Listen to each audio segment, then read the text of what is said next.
रामचंद्र कह गए सिया से, ऐसा कलयुग आएगा, हंस चुगेगा दाना टुनका, कौवा मोती खाएगा। भद्रबाहु, चाणक्य, चंद्रगुप्त आख्यानक, महाकवि रैधु द्वारा विरचित एक रचना है जो उन्होंने अपभ्रंश भाषा में लिखी है। उसमें सम्राट चंद्रगुप्त के 16 स्वप्नों का जो चित्रण है, उससे भी इस काल की, पंचम काल की स्थिति का वर्णन अपने सामने आता है। आचार्य रत्ननंदी विरचित भद्रबाहु चरित्र में सम्राट चंद्रगुप्त के 16 स्वप्नों का जो फल साक्षात श्रुतकेवली भद्रबाहु आचार्य द्वारा बताया गया है, वो पाठक के हृदय में संवेग और वैराग्य के भाव उत्पन्न करता है। स्वयं आचार्य भद्रबाहु स्वामी कहते हैं कि हे चंद्रगुप्त, तुम्हारे स्वप्नों का फल जो मैं बताने जा रहा हूं वह वैराग्य उत्पादक है। तो ऐसे काल में भी आज जिन भक्तों की जो कामनाएं हैं, भले ही उनमें कई शाखा उपशाखाएं हों, लेकिन वे सब प्रातः काल उठकर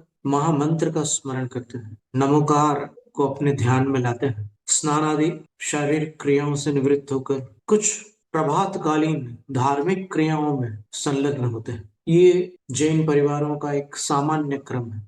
युग के प्रभाव से भले ही कुछ लोग कुछ प्रमादी होकर सवेरे सवेरे स्नान आदि न करते हुए, और विशेष रूप से इस समय सर्दियों के मौसम में लोग ठंडे पानी से कतराते हैं, चाय पसंद करते हैं, और भी television, WhatsApp, mobiles, social media, इन सब में तत्पर होकर सुबह सुबह वो अपना मंगलाचरण का समय मंगल आचरण से हटकर गंवाते हैं।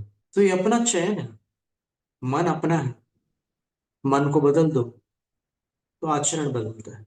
अगर आप मन में ठान लो कि नहीं, सवेरे हम इतने समय तक इन सब प्रपंचों से दूर होकर भक्ति करेंगे, आराधना करेंगे, या कोई अनुष्ठान करेंगे, चाहे भक्तामर पाठ हो, चाहे नमोकार की माला हो, चाहे देव दर्शन हो, चाहे कोई देशभाषीय पाठ, मराठी, कन्नड़, हिंदी, ढूंढारी, किसी भी भाषा में कोई पाठ, प्रभु पतित पावन मैं अपावन, मेरी भावना जिसने राग द्वेष काम आदि, कुछ भी, कुछ समय धर्म के लिए आवश्यक है। कहते हैं कि जब यात्रा के लिए निकलते हैं तो गाड़ी को ठीक ठाक करके निकलना पड़ता है, कुछ प्रबंध को साथ लेकर निकलना पड़ता है, कुछ तैयारी करके निकलना पड़ता है। इसी तरह जब एक नया दिन प्रारंभ होता है तो इस दिन की यात्रा भी तैयारी के साथ अगर की जाए तो बड़ी अच्छी बात है।